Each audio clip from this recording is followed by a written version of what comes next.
Han pasado 2 semanas desde que llegamos a Tokio, Japón, y nos quedamos en la prefectura de Kanagawa, donde vivía el abuelo de Daiki. Y, siendo honesto, seguir la corriente en este país es de lo más pacífico y relajante. Pero fuera de Japón, las cosas son más terribles que nunca. El día que llegamos, declararon como pérdida total a toda América.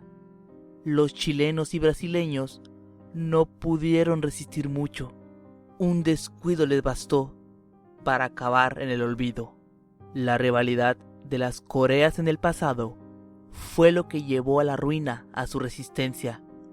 El hijo de Kim Jong-un, anterior líder supremo de Corea del Norte, no vio como una catástrofe la llegada del virus.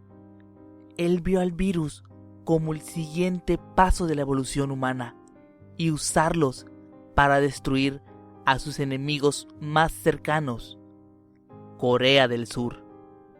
2 días después de nuestra llegada a Japón, el actual líder supremo dio la orden de cesar el fuego contra los infectados, demandando que deberían infectarse también. Fue el punto clave que hizo que los infectados acabaran con todos en Corea del Norte. Corea del Sur y parte de la milicia de Corea del Norte, estando estos últimos en frontera de las Coreas, nunca escucharon tal mandato del líder supremo, haciendo la llegada de los infectados muy sorpresiva. Al no estar preparados, Corea del Sur terminó cayendo en poco tiempo. Los habitantes que quedaban de Moscú decidieron refugiarse y vivir bajo tierra. No hay ningún contacto de ellos. Japón pasó a ser la única potencia mundial que debería ser posible de idear un plan para erradicar a los infectados. Pero hasta la fecha se siguen manteniendo firmes ante la decisión de ignorar lo que pasa en el mundo y seguir con su vida habitual. Y eso nos absorbió, ignorar todos los hechos y seguir la corriente con la gente de Japón. Volviendo a hace 2 semanas, un día después de nuestra llegada a Japón, fuimos directamente a la casa del abuelo de Daiki. Él me otorgó la 3ª libreta que mi abuelo había escrito. Jasmine, Vladimir y yo decidimos buscar un departamento para descansar por un tiempo y pensar en lo que haríamos después. Daiki decidió quedarse en casa de su abuelo. Una vez que encontramos un departamento económico, me encerré en mi propia habitación con la 3ª libreta de mi abuelo en mis manos.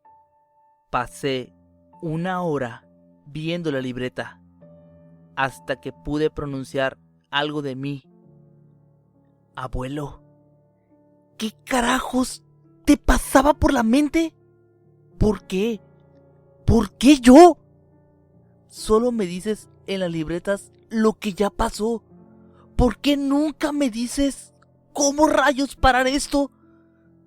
Todo el mundo sabe que el destino ya tenía los dados cargados y que los rueda con los dedos cruzados.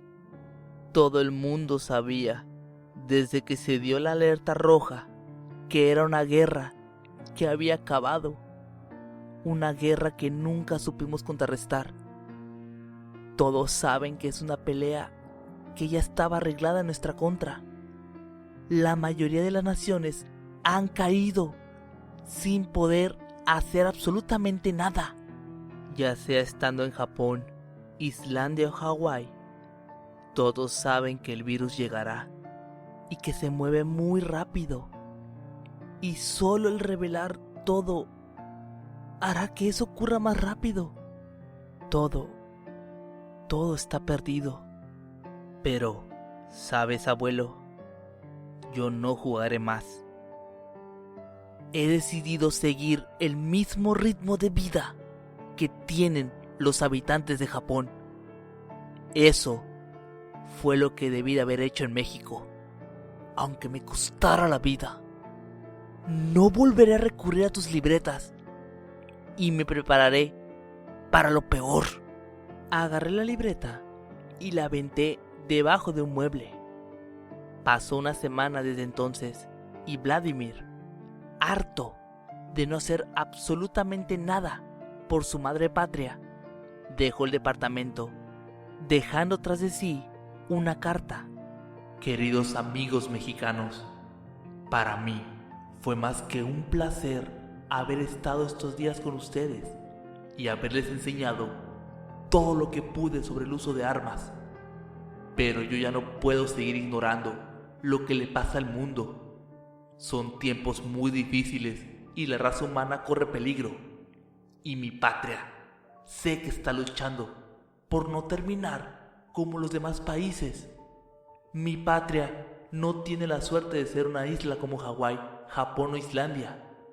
Por lo que he decidido, con los pocos conocimientos que aprendí de Daiki estos últimos días en secreto, tomar una avioneta y viajar a Moscú y unirme a su resistencia.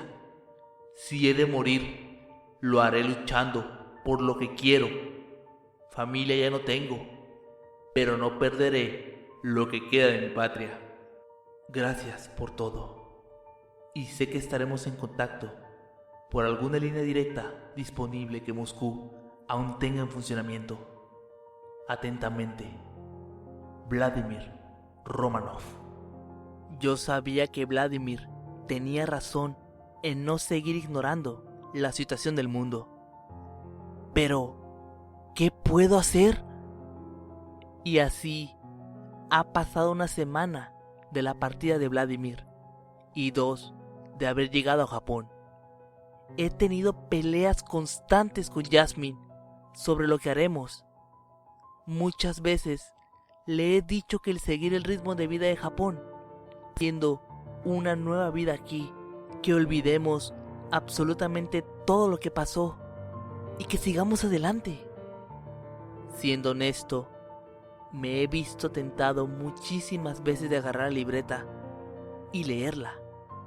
Y así, tras regaños de Jasmine y trabajando de barrendero en el aeropuerto internacional de Tokio, pasó una semana sin ningún cambio en el mundo.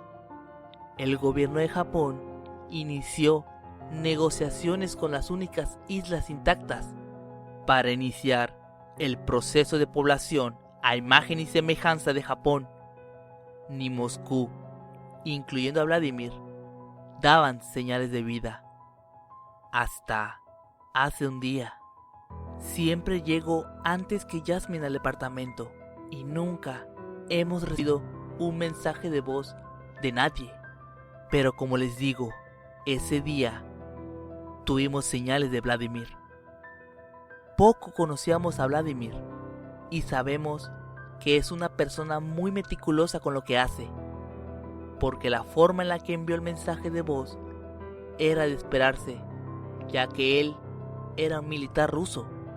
Nos lo envió en alfabeto militar, y gracias a que Vladimir me lo enseñó en el vuelo a Japón, en unos momentos donde no sabía qué rayos hacer con los sentimientos que tenía encontrados de aquel entonces, pude descifrarlo de manera rápida, tomando la primera letra de cada palabra.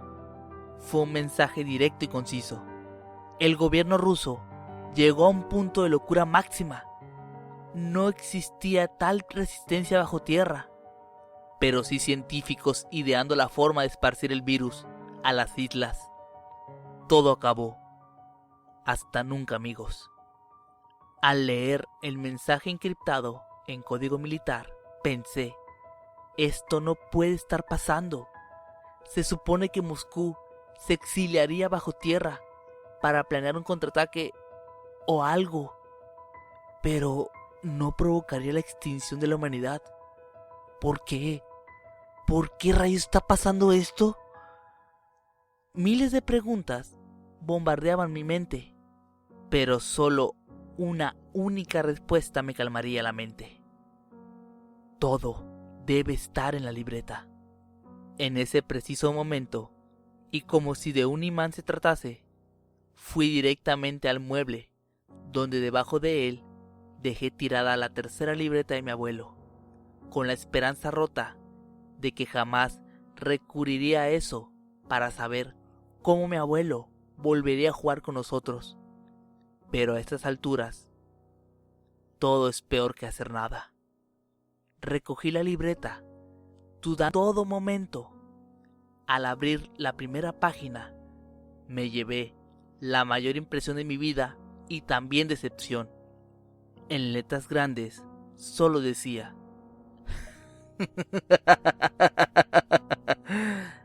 que empiece el escape. Y en ese mismo instante se escucha un chillido, como si alguien encendiera un fuego artificial y este se elevara al aire. Pero este solo duró un breve segundo antes de que el sonido se disipara con el viento. En ese mismo instante cerré la libreta, pensando de nuevo que fue una tontería abrirla. Preferí dejar esto de lado, ignorar por completo el mensaje de Vladimir, dejándolo en una simple broma de mal gusto, e irme a dormir, ya que faltaba un rato para que Jasmine llegara del trabajo. Necesitaba hacerlo, para tener energías de la discusión que tenía con ella todos los días y que sé que la volveré a tener. Pero tuve un sueño breve que hasta la fecha aún me tiene confundido.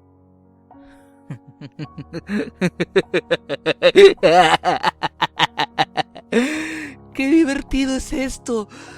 Tanto sufrimiento es sublime. Diviérteme un rato más. ¿Quieres? En ese mismo instante me levanté de golpe, debido a los movimientos bruscos de Jasmine por despertarme. ¡Levántate y prepara tus armas!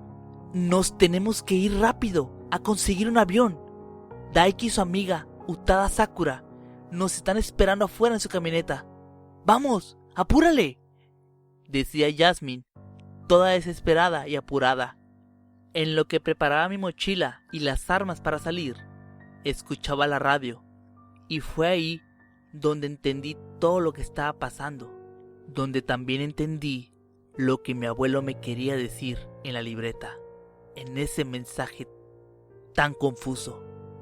Hace aproximadamente 2 horas pasó a una alta velocidad un misil ruso que se dirigió rumbo a la prefectura de Kagoshima. Dicho misil impactó en la tierra de Kagoshima, detonando, pero no causando destrucción a su paso. Este desprendió un humo azul, siendo inhalados por los habitantes que estaban alrededor. Al cabo de una hora, los residentes de Kagoshima empezaron a sentir síntomas de infección, mordiendo y destrozando y causando caos a todo Kagoshima. Hasta el momento, la milicia está haciendo lo posible por frenar a los infectados en el cruce de Kitakyushu y Shimonoseki. Actualmente, los infectados han arrasado con las prefecturas de Miyazaki, Kumamoto, Oita, Saga, Nagasaki y Fukuoka, iniciando todo en Kagoshima. Nos informa que también reportaron varios misiles rumbo a Islandia y Hawái. Se les informa a toda Japón tratar de alcanzar barcos y aviones para salvaguardar la humanidad. Si cae la milicia en el cruce, no nos quedará más que rezar y que Dios nos ampare. Terminé de preparar mis cosas, guardando las 2 libretas en la mochila y llevarme la tercera en mis manos. Tal vez mi abuelo juegue con nosotros, pero de alguna forma nos guía un poco en lo que debemos de hacer. ¡Suban rápido! ¡Tenemos que llegar al aeropuerto internacional de Tokio y encontrar un avión o avioneta!, gritaba Daiki. De copiloto la acompañaba su amiga de la infancia y compañera piloto, Sakura Utada. Al subirnos, Daiki pisó a toda fuerza el pedal, dirigiéndonos a toda velocidad al aeropuerto. En ese transcurso, decidí leer la siguiente página de la libreta. Bien, nieto mío. Supongo que el escape de Japón ya inició, pero piensa un momento.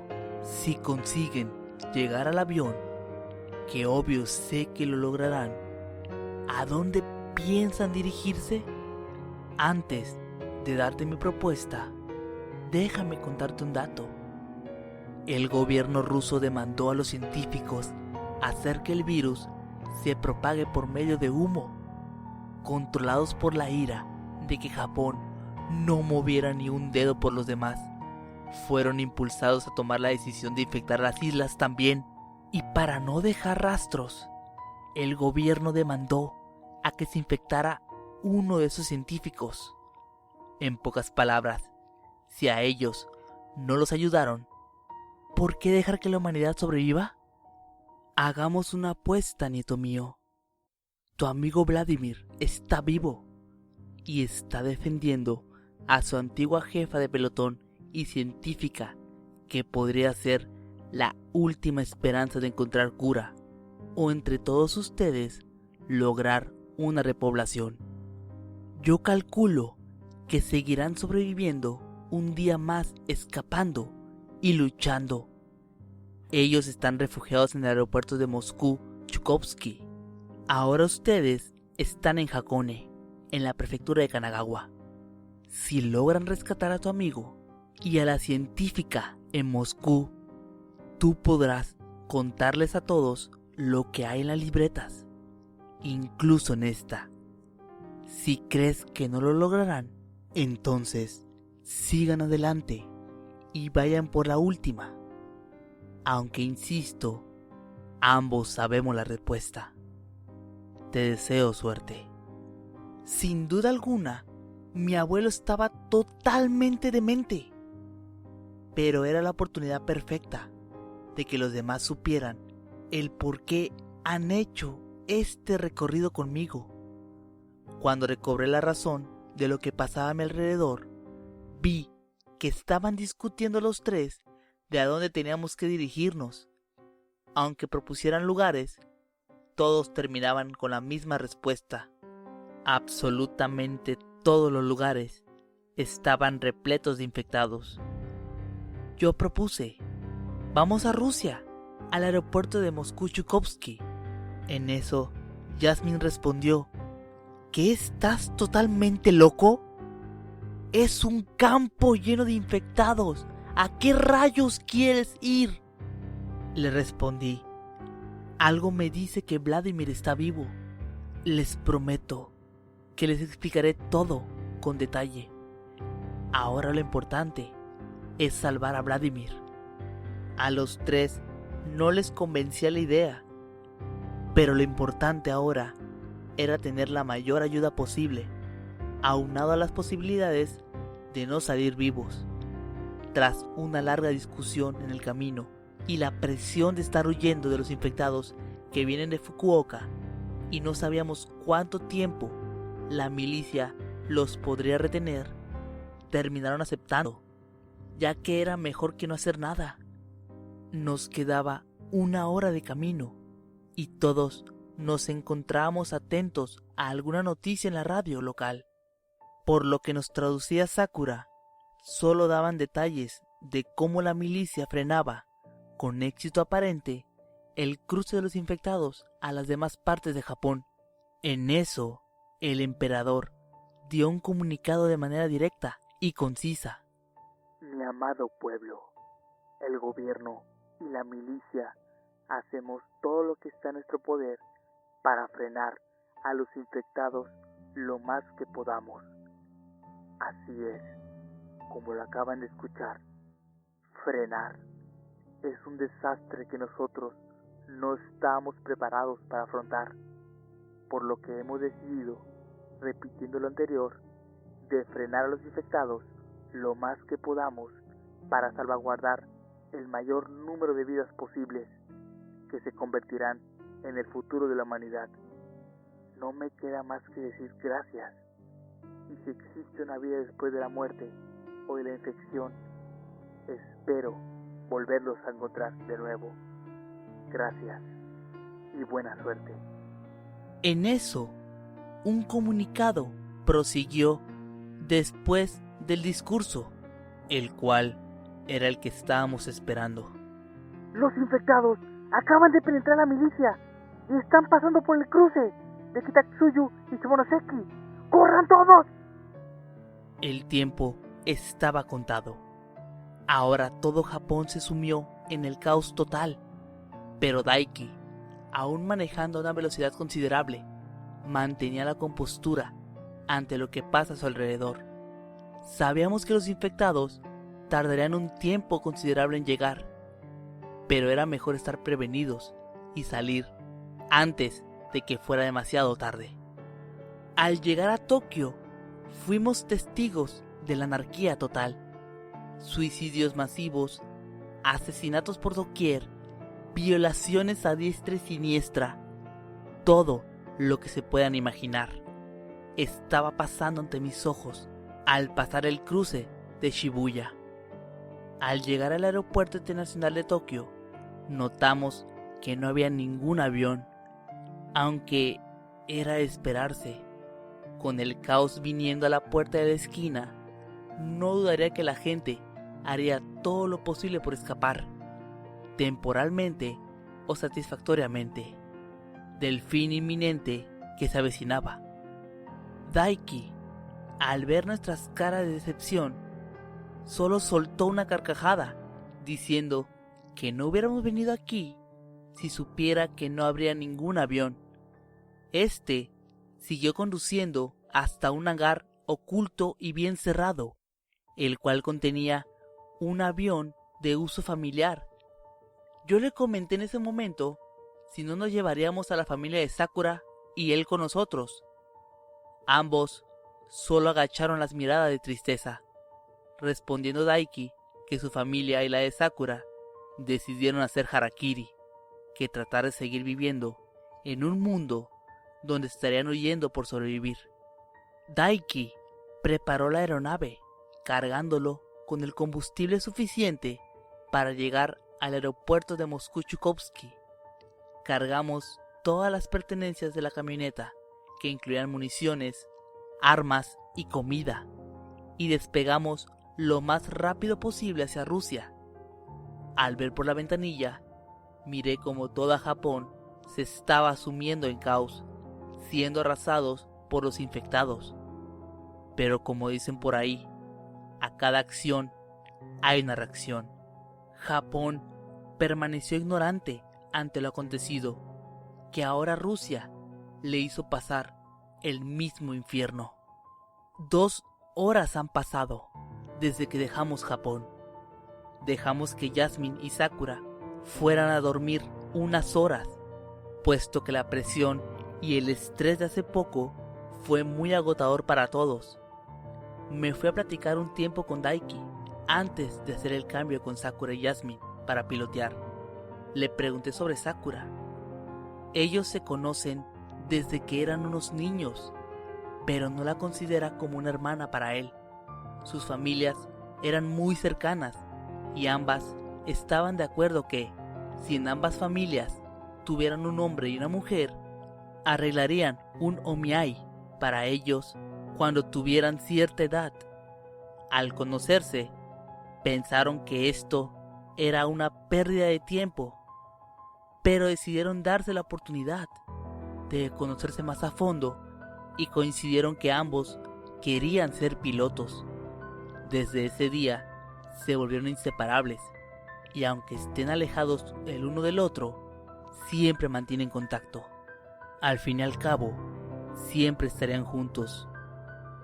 A la mitad del camino a Moscú, las chicas nos dieron el relevo de la avioneta y nosotros nos dispusimos a dormir un rato. Después de un gran descanso alivianador, Jasmine viene y nos despierta a ambos, avisándonos que en 1 hora llegaremos a Moscú. Todos fuimos a la cabina de pilotos y nos dispusimos a planear una estrategia de rescate.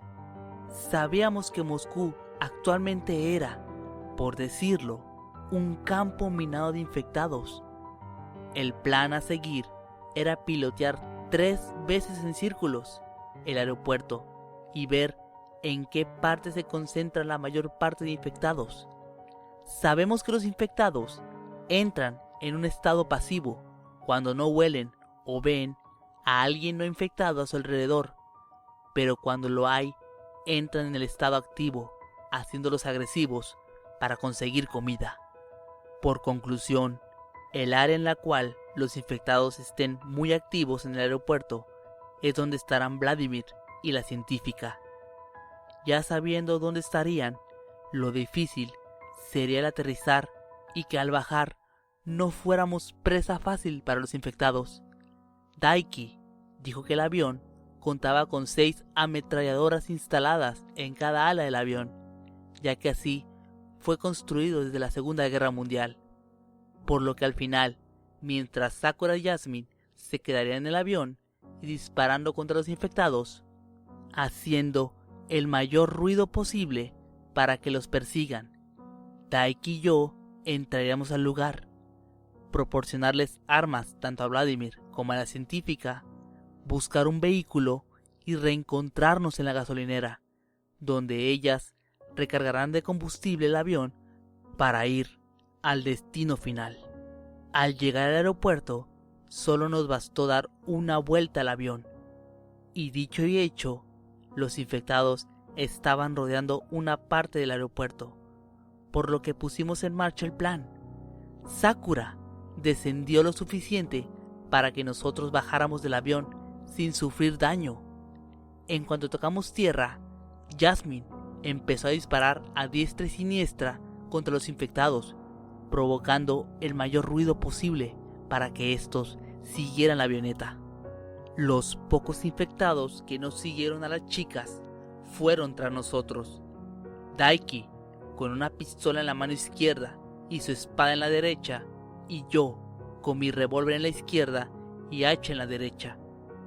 Nos las arreglamos para acabar con los pocos infectados que venían a una velocidad considerable y propicia para que ninguno pudiera entrar en contacto directo contra alguno de nosotros.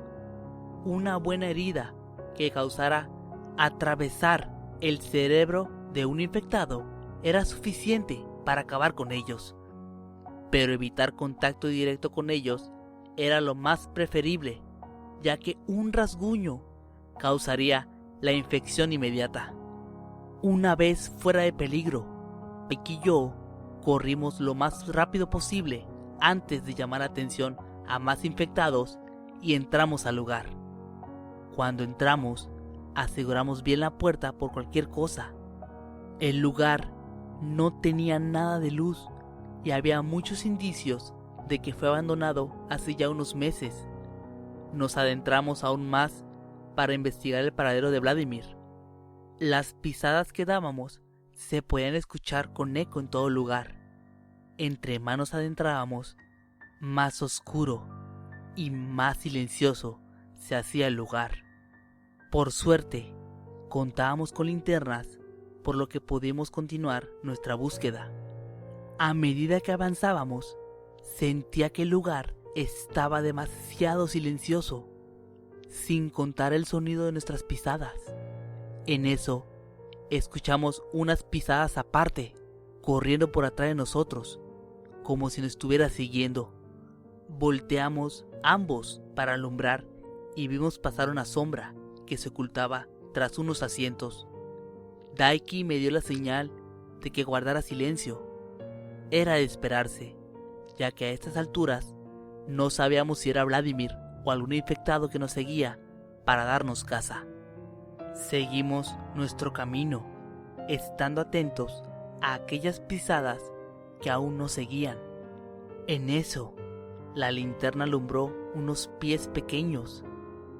Alumbramos más arriba y vimos que era una niña cuyo pelo le tapaba la cara. Su apariencia daba a entender que se estaba ocultando por mucho tiempo y no mostraba ningún arañazo o mordedura.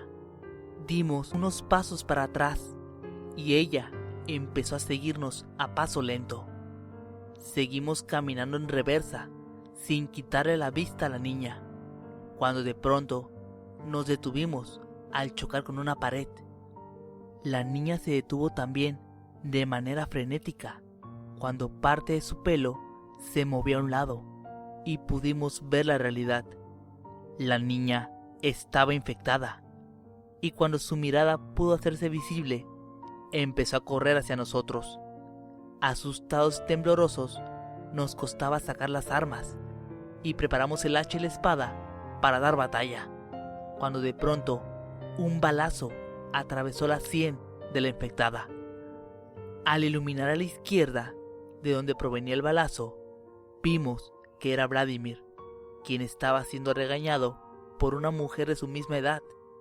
Al vernos, se sintió muy aliviado de que estuviéramos vivos, pero extrañado al vernos aquí en Moscú. Él nos presentó a su acompañante como Natasha Egoronova, una científica militar, antigua jefa de él y mejor amiga de la infancia.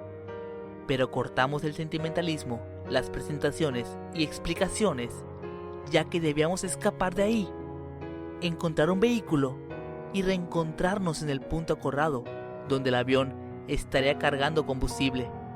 En eso, Natasha sugirió irnos en el vehículo en el cual habían escapado de las instalaciones subterráneas y donde terminaron ahí en el aeropuerto. Aunque pensándolo bien, esa era nuestra única salida. Salimos del lugar por la parte donde ellos habían dejado el vehículo, viendo que habían unos 5 infectados alrededor del mismo. Vladimir estaba impactado, ya que cuando llegaron a refugiarse en ese lugar, había una centena de infectados siguiéndolos.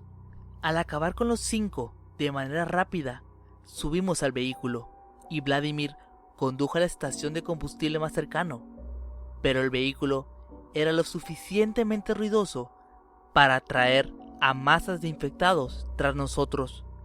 Vladimir pisó a fondo el acelerador hasta llegar al lugar donde estaría el avión. Le gritábamos a Sakura que prendiera el avión y gracias a Dios que sí alcanzó a escuchar. Habíamos dejado atrás a los infectados con la suficiente distancia para escapar de Moscú. Una vez llegando al avión, nos subimos y ya dentro, Sakura empezó el despegue. Por suerte, el avión despegó antes de que las masas de infectados que venían del otro lado a causa del ruido del avión y algunos disparos contra los infectados que nos seguían desde el aeropuerto. Una vez en el aire, hubo un suspiro de satisfacción por parte de todos. Me dispuse a ir por la libreta de mi abuelo y empecé a leer, ya con Natasha y Vladimir en el avión. Felicidades, nieto. Lograste rescatar a los rusos y sin ningún infectado de por medio. Ahora eres libre de poder contarles lo que hay tanto en las otras libretas como en esta. Ya solo queda una libreta y todo esto terminará. La 4ª libreta está en donde fue enterrado. Exacto, en Todos Santos, Baja California Sur. Les deseo suerte a todos. La necesitarán. Tan pronto como acabé de leer ese último párrafo, me dispuse a reunir a todos en la cabina de mandos del avión. Me llevé las 3 libretas y empecé a explicar del por qué están todos reunidos y a salvo, leyéndoles las 3 libretas. Al final de leérselas, todos quedaron anonadados al escuchar lo que las 3 libretas tenían escrito. Los entiendo y sé que es muy difícil el que ellos procesaran todo esto, pero estuvieron de acuerdo en algo. La respuesta estará en la última libreta, por lo que no se dijo más y el destino, el último viaje, estaba establecido. Y yo estoy más que preparado para acabar con esto. Por la humanidad y por nuestra cordura, acabaremos este juego, abuelo.